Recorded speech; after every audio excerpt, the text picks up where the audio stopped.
नमस्कार साथियों, स्वागत है आपके अपने प्यारे YouTube channel Ajay academy and motivator में। साथियों, जैसा कि उत्तर प्रदेश पुलिस एग्ज़ाम की डेट आ चुकी है 17 फरवरी और 18 फरवरी को 2 शिफ्ट में परीक्षा होनी है।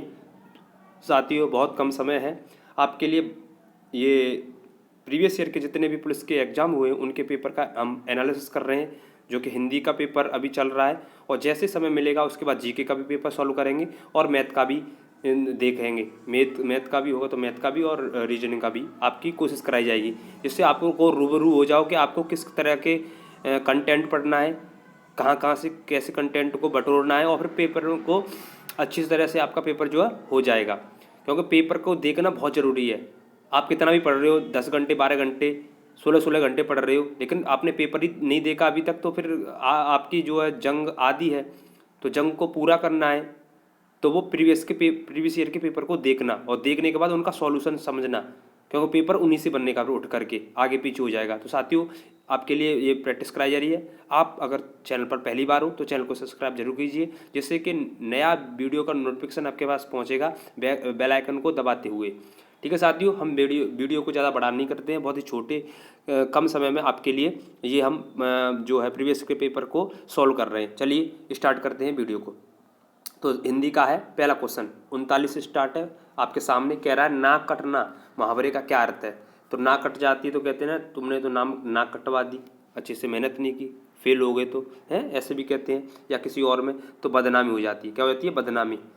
तो इसका आंसर सीधा बी। आगे, काला अक्षर भैंस बराबर, लोकांक्ति का क्या अर्थ है। तो कहते हैं अरे ये तो काला अक्षर भैंस बराबर है, पढ़ा लिखा नहीं है, ऐसा ही है, गवार है। तो यानी ऑप्शन नंबर ए इसका सही होगा। आगे बढ़ जाइए, क्वेश्चन नंबर 41, अद्भुत रस। अद्भुत रस में कौन सा स्थायी भाव है। तो अद्भुत में है विस्मय। स्थायी भाव कई बार मैंने बता दिए, ठीक है, तो हर बार पूछता है। अद्भुत में विस्मय है। आगे बढ़ जाओ, सौरटा। देखो हर बार रिवीजन हो रहा है सौरठा दोहा का। सौरठा के पहले चरण में कितनी मात्रा होती हैं। तो सौरठा में 4 चरण होते हैं, जो कि दोहा का उल्टा होता है। इसके पहले चरण में 11 मात्रा होती हैं, पहले और तीसरे में 11 और दूसरे और चौथे में 13 मात्रा होती हैं। और तो ये दोहा का उल्टा होता है। अगर दोहा का पूछ ले कि पहला और तीसरे में दोहा का कितनी कितनी मात्रा होती हैं, तो इसका उल्टा कर दो तो 13 मात्रा होती हैं। दोहे की बात कर रहा हूँ मैं। और दोहे में दूसरे और चौथे में कितनी कितनी मात्रा होती हैं, तो 11 मात्राएं। इसका उल्टा कर देना, कोई एक पढ़ लो। अगर सौरठा तुम्हें याद है तो सौरठा का पहले और तीसरे में 11 मात्राएं, दूसरे और चौथे में 13 मात्राएं, और इसका ही दोहा उल्टा है। ठीक है साथियों, बार बार बोल रहा हूँ, रिवीजन करते रिवीजन आपका हो जाएगा, क्वेश्चन बनेगा। तो आगे, निम्नलिखित में से कौन सा शब्दालंकार है। तो आपको पता है कि शब्दालंकार वही 3 है। कौन, अनुप्रास, श्लेष और रूपक। ठीक है, यमक नहीं है। यमक क्या है, यमक, उत्प्रेक्षा और उपमा अलंकार, तीनों क्या है, अर्थालंकार है। आगे 44 क्वेश्चन कह रहा है, निम्नलिखित में से दंत ध्वनि, दंत से कौन सा जो बोला जाता है। तो कौन सा, क्या ख तो कंठ से, च तालु से, फ ओष्ठ से बोला जाता है, ल बोला जाता है, ल तो ल किससे, दंत से। आगे बढ़ जाओ, 45वां क्वेश्चन बोल रहा है, निम्न में से कौन सा वर्ण अघोष है। अघोष बता चुके हैं, जिनमें बोलने से कोई धुन नहीं आती है। पहला और दूसरा स्पर्श व्यंजन में पहला और दूसरा जो है उसको अघोष बोलते हैं, और तीसरा चौथा और पांचवा को बोलते हैं सघोष या घोष, जिसमें धुन आती है बोलने में। पूछ रहा क्या क्वेश्चन में, अघोष। तो देखो पहला वर्ड कौन सा है, च, तो च ये क्या है, अघोष है। बाकी ये सब क्या है, घोष हैं, ज झ और ड। ठीक है साथियों, इससे ये भी क्लियर हो जाना। इसके साथ वो भी आता है अल्प प्राण और महाप्राण। अल्प प्राण और महाप्राण में अल्प प्राण में आता है 1, 3 और 5, और महाप्राण में आता है 2 और 4 स्पर्श व्यंजन, जो आपने पढ़े होंगे साथियों। चलिए उनका भी रिविजन होगा। आगे बढ़ जाओ, निम्नलिखित में से कौन सा शब्द स्त्रीलिंग है और बार बार आता है स्त्रीलिंग पुल्लिंग वाला। हर बार मैं यही तरीके से बताता हूँ, होता या होती से। तो बताओ, स्त्रीलिंग सौभाग्य होता है, सुंदरता होती है, तो ये ऑप्शन सही है। आगे चेक कर लो, काव्य होता है और चंद्र होता है, तो बी ऑप्शन होगा, सुंदरता होती है। आगे पूछा है पुल्लिंग, बहुत सिंपल पुल्लिंग कह रहा है, तो पुल्लिंग होता होती से निकाल लो। आशा होती है तो स्त्रीलिंग है। आज्ञा होती है, ये भी स्त्रीलिंग है। गरिमा होती है, ये भी स्त्रीलिंग है। लेकिन सागर होता है, तो ये पुल्लिंग है। डी ऑप्शन इसका सही होगा। आगे बढ़ जाइए, 48वां, किस शब्द का प्रयोग सदा बहुवचन में होता है। हर बार बता रहा हूँ, सदा बहुवचन में प्रयोग होने वाले शब्द कौन कौन से, दर्शन हो गए, हस्ताक्षर हो गए, आंसू बह गए, ठीक है, दर्शन हो गए, हस्ताक्षर हो गए, आंसू बह गए, ये सब क्या है, सदा बहुवचन में प्रयोग होते हैं। तो ध्यान रखना, आंसू, दर्शन, हस्ताक्षर वाला, या होश उड़ गए, ऐसे करके भी, ठीक है। आगे बढ़ जाओ। आगे कह रहा निम्नलिखित में से सर्वनाम है, तो सर्वनाम कौन सा है, यह, वह, स्वयं, खुद, वे, तुम, उन्होंने, ये सब क्या है, सर्वनाम है। तो बताओ कौन सा सर्वनाम है इसमें, साफ साफ कह रहा है यह क्या है, सब सर्वनाम है। आगे बढ़ जाइए। पूछ रहा है क्वेश्चन 50 में, निम्नलिखित में से विशेषण शब्द पहचानना है, कौन सा है, बताओ। शीतलता है, क्या बल है, क्या वृद्धि है, क्या नया है। तो बताओ विशेषण, तो नया है, गुणवाचक, नया, पुराना, छोटा, बड़ा, सब क्या है ये विशेषण। क्वेश्चन नंबर 41, सीता सो रही थी, वाक्य में काल है, तो कौन सा है, सो रही थी। जल्दी बताइए, फटाक से जल्दी आंसर दीजिए। हाँ साथियों बताइए फटाफट। तो सीता सो रही थी यानी सो रही थी, तो इसमें अपूर्ण काल होगा, अपूर्ण भूत काल, यानी जो चली हुई है, यानी सो रही है सीता। आगे बढ़ जाओ। इसके बाद कौन सा आएगा, क्वेश्चन नंबर 52। क्वेश्चन पूछा गया निम्नलिखित में से तद्भव, तद्भव किसे कहते हैं, जैसा जैसे हिंदी में प्रयोग किया जाता है उसे तद्भव बोलते हैं, और तत्सम जो संस्कृत का हो, तो देखो गांव कहते हैं नहीं, गांव, तो गांव क्या है इसका, तद्भव। बाकी अमृत, एकत्र और उच्च, ये क्या है, संस्कृत के शब्द हैं, यानी ये तत्सम है। आगे क्वेश्चन, निम्नलिखित में से तत्सम बताओ, तो तत्सम कौन सा है जो संस्कृत का होगा, तो बताओ। गधा, गधा तो तद्भव है, हिंदी का है, गाय भी है, घड़ा भी है, लेकिन ग्राहक, ग्राहक क्या है, तत्सम है, यानी संस्कृत का शब्द है, डी ऑप्शन सही होगा इसका। आगे बढ़ जाओ। जल का पर्यायवाची नहीं है, तो जल का मतलब नीर, सलिल और अम्बु होता है, समीर नहीं होता है। समीर किसका होता है, हवा का। आगे बढ़ जाओ। जटिल का विलोम क्या होगा, जटिल का मतलब सरल होगा, सिंपल सा है। आगे बढ़ जाओ। इसके बाद 50, वर्ण, वर्ण का मतलब क्या होता है, वर्ण का कई अर्थ होते हैं। वर्ण माने होता है अक्षर, रंग और जात। ध्यान रखना, वर्ण का पहले भी आ चुका है, रिपीट होंगे सारे क्वेश्चंस, सुन लो, तो आपको ध्यान में रखना है। क्या रखना साथियों, इनका आपको ध्यान में रखना है। जब तक आप इन चीज़ों को ध्यान में रखोगे तब तक आपका जो है कॉन्सेप्ट कैसे क्लियर होगा। तो बताओ, वर्ण का मतलब अक्षर भी होता है, रंग भी होता है, जात भी होता है, लेकिन डी सुंदर नहीं होता है। तो ऑप्शन नंबर 56 का क्या आंसर होगा, डी। आगे बढ़ जाओ। इसके बाद 57 कह रहा है, क्वेश्चन नंबर 57, जिससे करना बहुत कठिन हो के लिए एक शब्द है, तो क्या होगा, कठिन, कठिन होता है उसे कहते हैं दुष्कर। ठीक है साथियों, आगे बढ़ जाओ। अल्ले और अली, पिछली वीडियो में, पिछली प्रीवियस पेपर में आ चुका है 18 जून के सेकंड शिफ्ट में, अली अली अली वाला भी, और मैंने कमेंट में भी पूछा था, कमेंट आप करते नहीं हो साथियों। आप वीडियो को पूरा देखते हो तो कमेंट करके कम से कम बता दिया करो कि वीडियो कैसा लग रहा है, पेपर कैसे कर रहे हो, और कुछ तो बताओ, कम से कम रेस्पॉन्स तो दो कमेंट में। आप रेस्पॉन्स नहीं दोगे तो कैसे करके काम चलेगा, आपके लिए मेहनत कराई जा रही है, नहीं तो मैं क्यों करूँ भाई, क्यों आपके लिए बनाओ पीडीएफ वीडियो, कितना करना पड़ता है, सिस्टम एनालिसिस करना पड़ता है, नहीं तो आप पेपर कर लो, फिर क्या है। अब भाई आपके लिए शॉर्ट किया जा रहा है यहाँ पर, कोचिंग तो बहुत सारी है, आपने ऐप भी ले रखे हैं, लेकिन उनको ढंग से देख भी नहीं रहे हो, आप कर नहीं रहे हो, तो मैं शॉर्ट करके आपके लिए करा रहा हूँ, जो कि आपकी मजबूती हो जाए, आपकी प्रैक्टिस हो जाए। बाकी तो आपने बहुत सारे ऐप लिए हैं, बहुत सारी किताब रखी हैं, लेकिन आपने ढंग से देखा भी नहीं होगा, उनको खोल के देखोगे तो तुम्हारा दिमाग चकरा जाएगा। तो यहाँ सरल भाषा में कराया जा रहा है, कम से कम कमेंट बॉक्स में तो बता दो कम से कम कैसा लग रहा है, या क्या चाहते हो किस टॉपिक में आप, वो आपके लिए टॉपिक ला दिया जाएगा। चलिए, तो अली और अली, तो अली में से होता है भौरा और अली में से होती है सकी। ठीक है, तो अली में से भौरा और अली में से होती है सकी, यानी ऑप्शन नंबर 20 सही इसका होगा। इंपोर्टेंट है, पेपर में फिर रिपीट होगा। तो अल छोटी की मात्रा हो यानी अल तो माने भौरा, और अली बड़ी की मात्रा जाए तो सकी कहलाएगा। चलिए आगे बढ़ते हैं। क्वेश्चन नंबर कौन सा पहुँच गया, 59 पे। अपमान में उपसर्ग है, उपसर्ग जो आगे लग करके अर्थ प्रकट करते हैं उन्हें उपसर्ग कहते हैं, और प्रत्यय जो पीछे लग करके अर्थ को प्रकट करते हैं। तो आगे लग रहा है अपमान में अप, तो अप उपसर्ग होगा, डी ऑप्शन, सिंपल सा। आगे बढ़ जाओ। घबराहट में कौन सा प्रत्यय है, तो समझ क्लियर हो रहा है, या आहट हो रही है, क्या हो रही है, आहट, पीछे लग रहा है ना, आहट यानी घबराहट।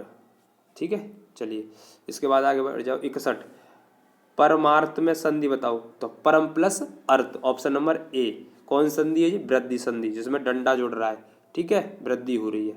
परम प्लस अर्थ। आगे बढ़ जाओ। 62, मैंने यह काम कर लेना चाहिए। मैं अशुद्धि बताओ, मैंने यह काम कर लेना चाहिए, ये ऐसे होता, मुझे यह काम कर लेना चाहिए। तो ये वाला अशुद्धि है, मैंने वाली, यानी ऑप्शन नंबर ए। आगे बढ़ जाओ। राजपुत्र में कौन सा समास है?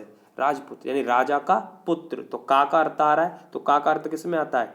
यानी का अर्थ आता है संबंध वाले कारक में, और संबंध वाला कारक किस में आता है? तत्सम पुरुष वाले में, यानी डी ऑप्शन सही होगा। ठीक है साथियों, अभी मैंने ये चैप्टर पढ़ाए नहीं है, अगर आप चाहोगे तो मैं पढ़ा दूंगा, नहीं बाकी तो मैं प्रैक्टिस करा दे रहा हूँ। आप किस तरह से कौन सा कमजोर हो रहा है, समास संधि क्या कमजोर है वो बता दो मुझे, मैं वो ले आऊँगा वीडियो, उसी पे सारे एक साथ MCQ ले आऊँगा, कम से कम कमेंट बॉक्स में बताओ।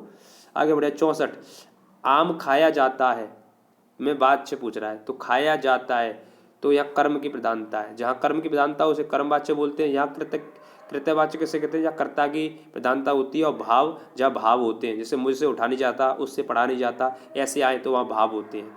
यहाँ कर्म की प्रधानता है कि आम खाया जाता है। आगे बढ़ जाओ। निमित्त में से अव्यय किसे कहते हैं? जो संज्ञा सर्वनाम क्रिया कारक का किसी का प्रभाव नहीं पड़ता, उन्हें अव्यय बोलते हैं, और दूसरी भाषा में अविकारी शब्द बोलते हैं। तो कौन से होते हैं बताओ? हर पेपर में आ रहा है, तथा, किंतु, परंतु, यह, तथा, किंतु, परंतु, ये सब क्या है? चलिए साथी, थोड़ा सी आ गया था। हाँ, तो अव्यय, तो कौन कौन से होते हैं अव्यय? तथा और किंतु, इसीलिए ये सब अव्यय होते हैं। तो इसमें क्या रहा है? तथा, सी ऑप्शन। आगे बढ़ जाओ। इसमें अगला क्वेश्चन, हिंदी में अल्पविराम चिन्ह, जो अल्पविराम किसे कहते हैं? जो कम समय के लिए रुका जाता है, तो यानी डी ऑप्शन अलग दिखाई दे रहा है। अल्पविराम ये क्या है? विस्मयादिबोधक, जिसमें हर्ष, आश्चर्य, ये सारी बातें आती हैं, और ये क्वेश्चन मार्क है, प्रश्नवाचक, और ये पूर्ण विराम है, जहाँ बात पूरी हो जाती है। आगे क्वेश्चन नंबर 67 से लेकर 71 तक आपका क्या है? गद्यांश साथियों। तो गद्यांश पढ़ो, फिर उसके बाद आंसर लगाओ। हमने कहा है कि पहले क्वेश्चन देखो फिर गद्यांश पढ़ो, जिससे कि कम समय में आप क्वेश्चन को जोड़ लें। चलिए क्वेश्चन पढ़ लो। पहले क्वेश्चन क्या कह रहा है कि निम्नलिखित में से कौन से बुढ़िया को क्या, निम्नलिखित में से बुढ़िया को क्या नहीं था? बुढ़िया को क्या नहीं था? अच्छा, ये क्वेश्चन है। आगे बढ़ो। क्वेश्चन 68 कह रहा है, अश्वारोही वहाँ क्यों आया था? अच्छा, क्यों आया था? चलिए। 49 कह रहा है, गद्यांश में पथिक कौन था? अच्छा। और 70 कह रहा है, हुमायूं में कौन सा गुण था? और 71 कह रहा है, ममता दिन भर बाहर क्यों नहीं निकली? ये क्वेश्चन है। चलो एक बात देखो, ममता बाहर क्यों नहीं निकली, हुमायूं का गुण, गद्यांश में पथिक कौन, और अश्वारोही कहाँ वहाँ क्यों आया, और बुढ़िया में क्या नहीं था। ठीक है, चलो पढ़ते जाएंगे, जल्दी जल्दी फटाक आंसर मिल जाएगा हमें। पढ़ो जल्दी जल्दी पढ़ो। तो गद्यांश आपके सामने, साप उगले HD में।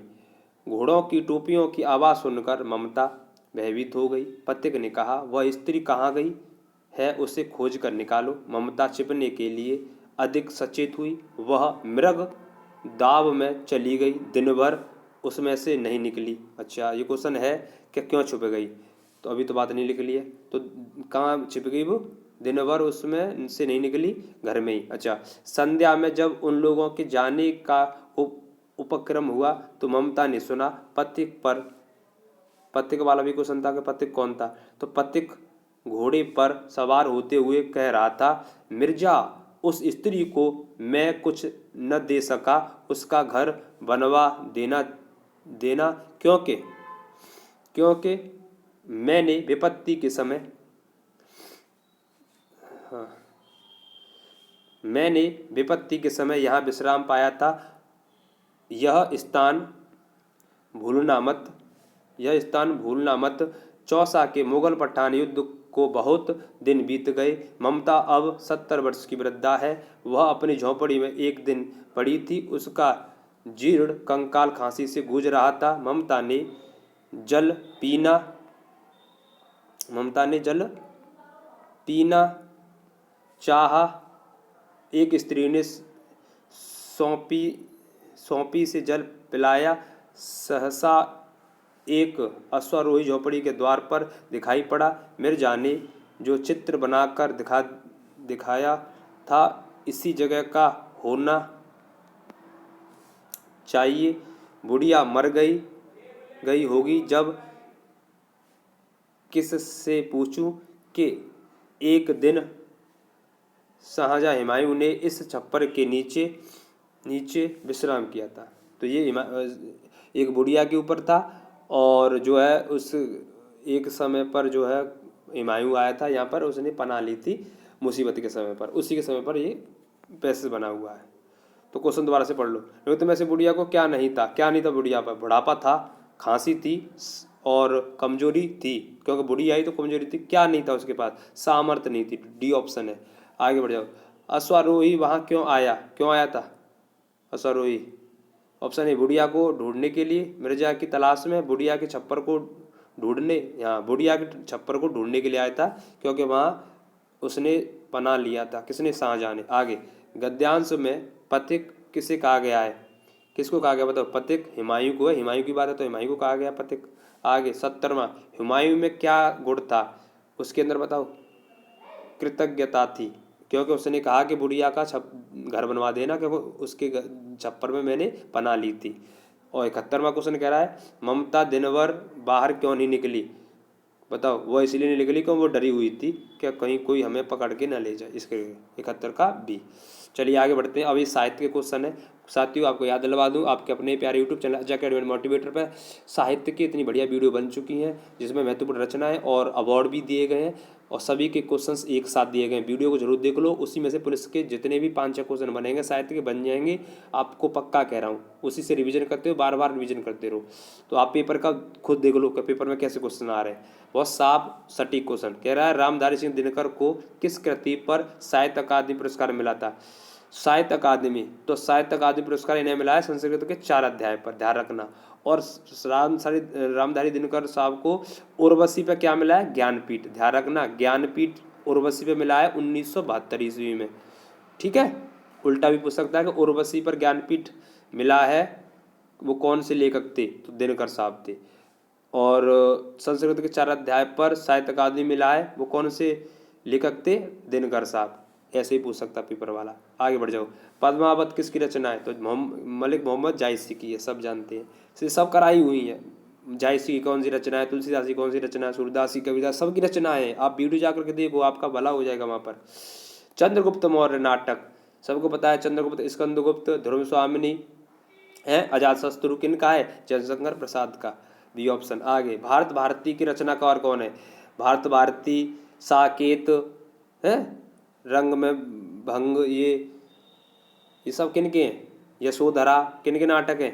मैथिली शरण गुप्त के, ध्यान रखना। मैथिली शरण गुप्त, जिनको राष्ट्र कवि का दर्जा दिया गया था गांधी जी के द्वारा। ये भी क्वेश्चन पूछ लिया गया पुलिस में, तो ये ऑप्शन। ठीक है साथियों, तो ये था हमारा 19 जून 2018 का मॉर्निंग शिफ्ट का पेपर, हिंदी का हमने सॉल्यूशन कर लिया। साथियों वीडियो कैसा लगा हो लाइक करके लाइक करो या ना करो, कमेंट करके जरूर बताना कि वीडियो आपको और किस तरह से चाहिए, किस टॉपिक पर आपको वीडियो चाहिए। ठीक है साथियों, सभी साथियों को शेयर भी करना है जिससे उनका भी भला हो, और पहली बार चैनल पर तो चैनल को सब्सक्राइब करें। धन्यवाद साथियों, जय हिंद, जय भारत, वंदे मातरम, जय सीताराम।